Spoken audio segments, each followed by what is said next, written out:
মই নাজিৰাৰ এখন বিশেষ ভিতৰুৱা গাঁৱত উপস্থিত আছোঁ আৰু ইয়াত মৰমৰ এষাৰি মাত দিবৰ বাবে NRD গ্ৰুপ আৰু অসম লাইভৰ 24ৰ স্বত্বাধিকাৰীৰ নেতৃত্বত অধ্যক্ষৰ নেতৃত্বত ইয়াত এখন বিশেষ আমি বান সাহায্যৰ বাহন আহিছে আৰু NRD গ্ৰুপ আৰু অসম লাইভৰ উদ্যোগত এই বান সাহায্য ইয়াত দিয়া হ'ব। এইটো এটা কথা ক'ব বিচাৰিছোঁ যে নাজিৰাৰ এইখন যিখন গাঁৱত আমি আহি উপস্থিত হৈছোঁহি নিশাৰ ভাগত এই গাঁওখনে এতিয়ালৈকে কিন্তু ইয়ালৈ বান সাহায্যৰ গাড়ী এতিয়ালৈকে অহা নাই। এইখনে আমাৰ প্ৰথম গাড়ী যিখন গাড়ী এওঁলোকক প্ৰদান কৰিব প্ৰথমবাৰৰ বাবে বান সাহায্য আৰু আমাৰ এই ক্ষেত্ৰত সহায় কৰিছে আমাৰ যি নাজিৰাৰ যি ব্যুৰ আছে তেখেতে আমাক সহায় কৰিছে আৰু তেখেতকো আমি মাতিছোঁ যে আমি ক'ত আহিছোঁ এইখন গাঁওখন এখন আপোনাৰ ভৰলুৱা গাঁও বুলি কয় নাজিৰাৰ ভৰলুৱা গাঁও আপোনাৰ 7 নং ৱাৰ্ড বুলি কয় এডোখৰ হয় আমি কথা পাতিম আৰু ইয়াতে যিটো NRD গ্ৰুপৰ আছে আৰু যিসকল লোকসকল আছে আমি লোকসকলৰ সৈতেও কিছু কথা পাতিম আৰু তেওঁলোককো সাহায্য বিতৰণ কৰিবৰ বাবে আমি আপুনি যিহেতু NRD গ্ৰুপৰ লগত আছে আৰু অতদিনৰ পৰা আপোনালোকে বান সাহায্য দি আছে ৰাইজক যিসকলে পোৱা নাই তেওঁলোকক কি ক'ব বিচাৰিব আপুনি আমি অসম লাইভ 24 আৰু NRD গ্ৰুপৰ অধ্যক্ষ নিপেন দাস ডাঙৰীয়াৰ নিৰ্দেশ মৰ্মে আমি শিৱসাগৰৰ বিভিন্ন অঞ্চলত বিশেষকৈ বিহুবৰ চন্তক শিমলুগুৰি নাজিৰা বেতবাৰী পাণবেচা আদি কৰি আমি প্ৰায় 50টাৰো অধিক ঠাইত বান সাহায্য দিবলৈ আগবাঢ়িছিলোঁ। আমি প্ৰায় 10খন বাহনৰ সৈতে বান সাহায্য যুগুত কৰিছিলোঁ আৰু এয়া নিপেন দাস ডাঙৰীয়াৰ মহানুভৱতা তথা তেখেতৰ একক প্ৰচেষ্টা। আমি সেইসকল বানপীড়িত অঞ্চললৈ যাবলৈ চেষ্টা কৰিছিলোঁ যিখিনি ঠাই অতি দুৰ্গম আৰু যিখিনি ঠাইত খুব কম সংখ্যক মানুহে যাবলৈ সক্ষম হৈছিলে। আমি যোৱা 20 তাৰিখৰ পৰাই এই বান সাহায্য কাৰ্যসূচী পালন কৰি আহিছোঁ। আমি কিছু লোক আছে আমি লোকসকলৰ সৈতে কথা পাতিম ইয়াত আমি দেখুৱাইছোঁ এইখন গাঁৱৰ এইসকল লোক তেওঁলোকে এতিয়ালৈকে বান সাহায্য পাবলৈ সক্ষম হোৱা নাছিলে আৰু আজি আমি প্ৰথমবাৰৰ বাবে তেওঁলোকৰ ওচৰলৈ আহিছোঁ আৰু তেওঁলোকক আমাৰ টীমৰ ফালৰ পৰা যিসকল আছে NRD গ্ৰুপৰ তেওঁলোকে বান সাহায্য তেওঁলোকক দিবৰ বাবে অনুৰোধ জনাইছোঁ তেখেতলোকক আৰু প্ৰতিগৰাকী মহিলা ইয়াত এনেধৰণে নিশাৰ ভাগত ৰৈ আছে প্ৰথমবাৰৰ বাবে আহিছে তেখেতলোকৰ মনৰ বতৰা আমি ল'ম আমি আহিছে উদয় দিব তেখেতলোকক দিয়ক এগৰাকীকে দি যাওক। প্ৰথম আমাৰ চুবুৰীলৈ আপোনালোকে আহিছিলে আগত তিনিআলিলৈ আগত আমি বান সাহায্য ল'বলৈ হ'লে হয় তিনিআলিলৈ যাবলৈ কোনোবা এগৰাকীয়ে দৌৰ মাৰি যাব পায়গৈ কোনোবাই নাপায় দৌৰিব নোৱাৰে নাপায়। আমাৰতো এতিয়া এটো বোকা হৈ আছে ওলাই আহিব নোৱাৰোঁ দেৰি হয় আমাৰ এতিয়া এটো বোকা হৈ আছে ভিতৰ ঘৰতে কিন্তু ওলাই আহিব নোৱাৰোঁ কিন্তু আমি বস্তু নেপাওঁগৈ কেতিয়াবা পাওঁ কেতিয়াবা নেপাওঁ একো বস্তু তেনেকুৱা হৈছে আৰু আপোনালোকৰ ঘৰ দিছিলে ঘৰটো ভাঙি থৈছে বিশেষকৈ ভিতৰ ঘৰ চব বস্তু উটুৱাই নিছে এতিয়ালৈকে বস্তু একোৱে নাই মানে আমাৰ এতিয়া যি চৰকাৰে দিছে মানে আমি যদি ওলাই আহোঁ কেনেবাকৈ পাওঁ এই চাউলখিনি বা দাইলখিনি সেইখিনি সাহায্য পাইছোঁ আৰু বিশেষকৈ প্ৰথমবাৰৰ বাবে অসম লাইভেও দিছে আৰু অধ্যক্ষ কি ক'ব ক'বলগীয়া মানে সেইটোৱে আৰু আমাক যাতে অকণমান সহায় কৰে আৰু মানে ঘৰ দুৱাৰবোৰ এনেকৈ চব উটুৱাই নিলে আৰু আমাৰ হয় দিবলৈ অনুৰোধ জনাইছোঁ সাহায্যসমূহ মোৰ মন্দিৰটোৰ কাৰণে তাৰমানে গোটেই চব বস্তুৱে উটুৱাই লৈ গ'ল মোৰ সকলো এয়া দেখুৱাইছোঁ সকলোৱে তেওঁলোকৰ দুখ দৰকাৰ ক'বলৈ বিচাৰিছে আৰু আমি দেখুৱাইছোঁ সকলোকে এটা এটাকৈ টোপোলা দিছে আমাৰ ফালৰ অসম লাইভ আৰু যি NRD গ্ৰুপৰ ফালৰ পৰা এনেধৰণে দিয়া হৈছে আৰু এগৰাকীকে আহিবলৈ অনুৰোধ জনাইছোঁ সকলোকে ডিচিপ্লিন অনুসৰি নিয়ম নীতি মানি সকলোকে আমি দিবলৈ বিচাৰিছোঁ। হয় আপুনি আহক যোনে পাইছে এইফালে আহিব পাৰে। গাঁওখনলৈ গৈছোঁ মানে তাৰপৰা মোক দেখিছে দুজনী মানুহ গৈছিলোঁ তাৰপিছত আপোনালোকে বোলে ইয়াত নেপায় আপোনালোকে ইয়াত বোলে নহ'ব বোলে আপোনালোকে নেপায় বোলে আপুনি যাওকগৈ বোলে তেনেকৈ কৈছে মোৰ তেতিয়া বেয়া লাগিছে তেতিয়া তাৰমানে মই যিবিলাক দিবলৈ আহিছিলে মানুহবিলাকক তেতিয়া মই গৈ ক'লোঁগৈ মোৰ ঘৰ ভাগিলে তাৰমানে বান্দাখন ভাগিলে ঘৰ ভাগিলে এতিয়া 5টা 6টা মানুহ ঘৰটোতে এটা ঘৰতে আছোঁ দুকোঠা ঘৰতে আছোঁ তাৰপৰা হেৰি আপুনি নেপায় বুলি কৈছে তেওঁলোকে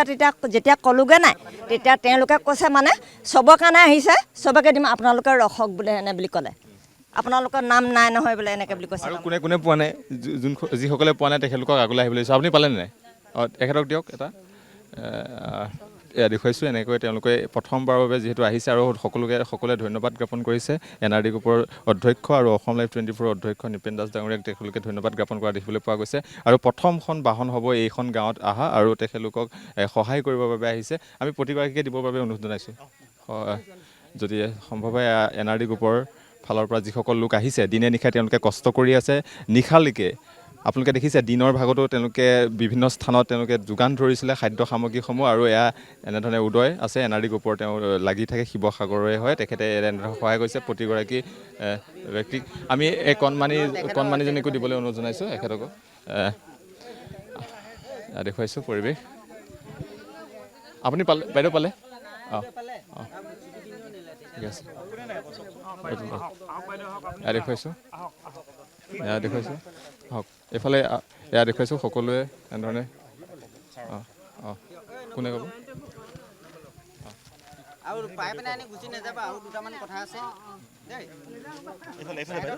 কি ক'ব আপুনি কি ক'ব গ্ৰুপৰ ছাৰলৈ এটা অনুৰোধ কৈছোঁ আমি মানে সহায় নোপোৱা নহয় কাক ক'ব দিছে অনুৰোধ আমাক এতিয়া এই অনুদান যিজনে দিছে তেওঁ চাগে মই নামটো নাজানিছোঁ ক'ব তেওঁলৈ এটা অনুৰোধ আছে আমাৰ কাপোৰ কানি বাৰু পাইছোঁ খাদ্যও পাইছোঁ একেবাৰে নাই পোৱা বুলি নক'ব আৰু আপোনালোকে দিছে যেতিয়া পাইছোঁ আমি আৰু ইয়াৰ মাজতে এষাৰ কথা আছে আমাৰ মানে খোৱা বাহন মানে একো কাপোৰ কানি নাইকিয়া হৈ থাকিলে যদি পাৰে পাতি এখন আঁঠুৱা এখন বেড কভাৰ এখন আৰু সকলোৱে যোগান ধৰিব সকলোকে এতিয়া খাদ্য সামগ্ৰী যোগান ধৰা হৈছে আপোনালোকে যিহেতু পোৱা নাই প্ৰথমবাৰৰ বাবে পাইছে আৰু যিসকলে পোৱা নাই সকলোকে দিবৰ বাবে অনুৰোধ জনাইছোঁ এয়া দেখুৱাইছোঁ এনেধৰণে সকলোকে যোগান ধৰিছে এই গাঁওখনৰ যিসকল লোক আছে প্ৰতিগৰাকী ব্যক্তিকে এনেধৰণে NRD গ্ৰুপ আৰু অসম লাইভ 24ৰ অধ্যক্ষৰ নেতৃত্বত এনেকৈ সকলোকে খাদ্য সামগ্ৰী যিসকল আৱশ্যকীয় সামগ্ৰী আছে সেই আৱশ্যকীয় সামগ্ৰীসমূহ ইয়াত দিয়া হৈছে ৰেচনৰ পৰা ধৰি দিয়া হৈছে আৰু এগৰাকী আছে চাগে বাইদেউ বাইদেউ আগলৈ যাওক আপুনি এগৰাকী বাইদেউ আছে আৰু দিবলৈ অনুৰোধ জনাইছোঁ এনেকৈ সকলো খাদ্য সামগ্ৰী হৰলিক্স যিসমূহ হৰলিক্সো দিয়া হৈছে চাউল দিয়া হৈছে দালি দিয়া হৈছে চাৰ্ফ দিয়া হৈছে বিভিন্ন ধৰণৰ যিসমূহ সামগ্ৰী লাগে এখন ঘৰ চলিবৰ বাবে খাবৰ বাবে খাদ্য খাবৰ বাবে সেইসমূহ ইয়াত দিয়া হৈছে আৰু আমি দেখুৱাইছোঁ এখন গাঁও যিখন পুনৰ কৈছোঁ এইখন গাঁৱলৈ এতিয়ালৈকে কোনো খাদ্য সামগ্ৰী আহি পোৱা নাছিলে কোনো তেওঁলোকে ইয়ালৈ গাড়ী অহা নাছিলে আৰু প্ৰথমবাৰৰ বাবে আহিছে আৰু সেইবাবে সকলো আনন্দিত হৈ পৰিছে আৰু ভাল পাইছে আৰু আমি তেওঁলোকক দেখুৱাইছোঁ এই মুহূৰ্তত কি ক'ব বাইদেউ কি ক'ব আপুনি মইনো কি ক'ম আৰু বিশেষকৈ মানে এতিয়া ক'বলগীয়া হৈছে আপোনাৰ অসম লাইভৰ যোগেদি মই এটাই কথা ক'ব বিচাৰিছোঁ আমাৰ এই স্থানীয় যিখিনি আমাৰ প্ৰায় মানে ইয়াত 28 ঘৰমান মানুহ আছে 28 ঘৰ মানুহ মানে একেবাৰে দৰিদ্ৰ সীমাৰেখাৰ তলৰ হয় গতিকে এই এটাও মানে ধৰি লওক মানে 28 ঘৰৰ ভিতৰত এটাও মানে চৰকাৰী চাকৰি নাই বিশেষকৈ গতিকে আমি মানে বিশেষকৈ একেবাৰে মানে অক্ষম হয় আপোনালোকৰ ঘৰত পানী হৈছে পানী মানে আপোনাৰ ইমানত ঘৰৰ ভিতৰত গতিকে ধান চাউলৰ পৰা আদি কৰি চবেই গুচি গৈছে গাহৰি পুহি কিবা এটা মানে জীৱিকা নিৰ্বাহ কৰি আছিলোঁ সেইটোও গুচি গৈছে ঘৰো ভাগি গৈছে আৰু গাহৰি গোৱালৰ পৰা আদি কৰি সকলোখিনি মানে শেষ হৈ গৈছে কেনেকৈ আছে এতিয়া বিশেষকৈ মানে আমি এতিয়া মানে ধৰি লওক মানে এতিয়া বোকাটো আপুনি এতিয়া গ'লে মানে কোনোবা যদি যাব বিচাৰে তেতিয়া গ'লে মানে আমাৰ ঘৰত দেখাই দিব পাৰোঁ গতিকে সেইখিনি ক্ষেত্ৰত আপোনালোকে যোৱা নোযোৱাটো সেইটো আপোনালোকৰ কথা যদি যায় দেখাই দিবও পাৰিম কিন্তু সকলো মানে অসম লাইভ মানে যোগেদি মই এই কথাটোৱে প্ৰচাৰ কৰিব বিচাৰিছোঁ আমাৰ এই চুবুৰীটো 28 ঘৰ মানুহ আছোঁ 28 ঘৰ মানে একেবাৰে দৰিদ্ৰ সীমাৰেখাৰ তল গতিকে এইখিনিৰ ভিতৰত বিশেষকৈ মানে 5টামান বস্তু যদি আমি পাই যাওঁ মানে আপোনালোকে দিব পাৰিব এইটো মোৰ নহয় কাৰণ কেলৈ অকলে আপোনালোকে দিব নোৱাৰিব গতিকে এখন তুলি এটা আঁঠুৱা এখন বেডশ্বীট দুটা মানে গাৰু দুটাকৈ এখন মানে আপোনাৰ মানে পাতি ধন্যবাদ জনাইছোঁ সকলোৱে দিয়া ব্যৱস্থা কৰিব কি ক'ব বাইদেউ মোৰ ঘৰ নাই মোক গোটেই ভোকা বুলি লোকৰ ঘৰত আছোঁ মই আপোনাৰ ঘৰ নাই ঘৰ গোটেই পলসে পুতি পেলালে পেলালে সোমাব 2-3-4 কোঠা ঘৰ মোৰ পন্দ আপুনি ক'ত আছে এতিয়া মই লোকৰ ঘৰত আছোঁ লোকৰ ঘৰ অঁ এইটো ঘৰ মোৰ কি খাই আছে এতিয়া সেই ঘৰতে খাওঁ আৰু দিছে কিবা কিবি দিছে যে সেইবোৰকে মই খাই আছোঁ বহুত কষ্ট হৈছে অঁ কষ্ট হৈছে মোৰ এতিয়া কি কোন থাকে কোনো নাই অকল মই অকলীয়া আপুনি অকল অকল কোনো নাই মোৰ ল'ৰা অঁ অকল বুঢ়া বুঢ়ী নাতি পুতি একো নাই মোৰ আপুনি বস্তু পাইছে নাই বস্তু সেই পাইছোঁ আৰু দৌৰি যাওঁনে পাওঁ আৰু দৌৰিলেহে পাওঁ আকৌ আঁঠুৱা দিব ৰ'বা আমি গোটেই টেলিভিন সোমাবগৈ লাগিব তেতিয়াহে পাওঁ ঘৰটো কি হ'ব এতিয়া ঘৰটো মোৰ গোটেই পলসে পুতি পেলালে এতিয়া সোমাব নোৱাৰোঁ দৰ্জা বন্ধ কৰি খুলিব নোৱাৰোঁ মোৰ তেনেকুৱা ঘৰত কি হ'ব এতিয়া পলহখিনি কেনেকৈ চাফা কৰিব কেনেকৈ কৰিম এতিয়া মোৰ কোনো নাই ন কৰি দিবলৈ মোৰ এতিয়া কি উপায় কৰিম লাগে আপুনি এইবিলাক দুখ আছে মোৰ বৰ দুখত আছোঁ মই লোকৰ ঘৰত আছোঁ অঁ এতিয়া আৰু হয় আপুনি যিহেতু হয় নমস্কাৰ অসম লাইভৰ যোগেদি ক'বলৈ বিচাৰিছোঁ যে আমাৰ NRD গ্ৰুপৰ নিপেন দা ডাঙৰীয়া বহুত ধন্যবাদ জনাইছোঁ তেওঁ যাতে আমাক সহায় কৰিছে আৰু ইয়ালৈ আমাৰ গাঁওখনলৈ যদি তেওঁ অকণমান চাই যায়হি তাকে কামনা কৰিছোঁ দাদাক বহুত বহুত ধন্যবাদ। সকলোৱে যিহেতু এখেতলোকে পোৱা নাই, তেখেতলোকে পোৱাৰ বাবে ইমানেই আনন্দিত হৈ পৰিছে যে হাতত টোপোলা লোৱাৰ পিছত তেওঁলোকে খাদ্য সামগ্ৰী পোৱাৰ পিছত ছাৰক যিসকলে NRD গ্ৰুপৰ অধ্যক্ষ আৰু নিপেন দাস ডাঙৰীয়াক তেখেতলোকে ধন্যবাদ জনোৱা দেখিবলৈ পোৱা গৈছে। আমি এই সময় দেখুৱাইছোঁ এনেধৰণে তেওঁলোক ৰৈ আছিলে আৰু বহুত সময় ধৰি আৰু সকলোকে ধন্যবাদ জনাইছোঁ। বাইদেউ আপোনালোকৰ ঘৰৰ পানী নিছে? আমাৰ পানী পূৰা দিছে বাৰু। আমাৰ এতিয়া বুঢ়া বুঢ়ী তোলোঁতে আমি আশ্ৰয় ল'বলৈ যাওঁতে আমাৰ ঘৰ বয় বস্তু সকলো গুচি গ'লগৈ। গৰু ম'হ সকলো বস্তুৱে গ'লগৈ তাৰমানে। অকল বুঢ়া বুঢ়ী আমি মানুহখিনিহে বাচি থাকিলোঁ অকল। এনেকৈ আমি এতিয়া বয় বস্তু কি আছে বাইদেউ? ঘৰত আৰু কি থাকিবনো, অকল মানুহকেইটা বুলিয়ে এতিয়া ৰেচন পাইছোঁ সেইবিলাকে আছে। আমাৰ তাৰ বাহিৰে একোৱেই নাই। আমাৰ কেইটা আছিলে? গৰু 4টা আছিলে, গাভিনী গৰু গুচি গ'লগৈ, হাঁহ কুকুৰা গুচি গ'লগৈ। আৰু তাৰ বাহিৰে আমি এতিয়া মানুহকেইটা ৰেচনকেইটা লৈহে জীৱন গোটাই আছোঁ। কেনেকৈ চলিব এতিয়া? এতিয়া কেনেকৈনো চলিম আৰু ৰাইজে যদি সহায় কৰে আৰু চৰকাৰে যদি তেনে আমি সহায়তে জীয়াই থাকিম আৰু বুলি ভাবিছোঁ। আপোনালোকৰ ঘৰত পানী কিমানলৈকে আছিলে? পানী আমাৰ এইবোৰ ওপৰ হৈ গৈছে। ক'ত আছিলে তেতিয়া? তেতিয়া আমি আমাৰ ভঁৰাল এটা আছিলে তাতে আশ্ৰয় লৈ আমি 5টা পৰিয়াল এনেকৈ হেৰি থাকিলোঁ।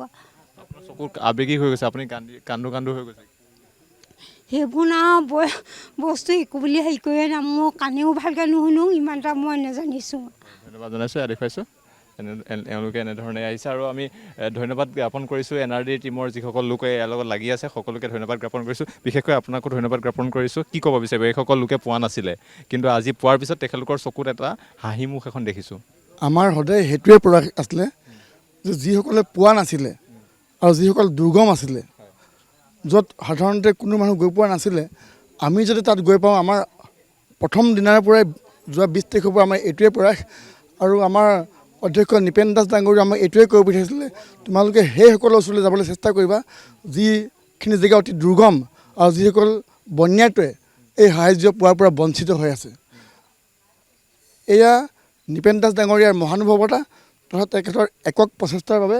আজি এইখিনি সক্ষম হৈ উঠিছে।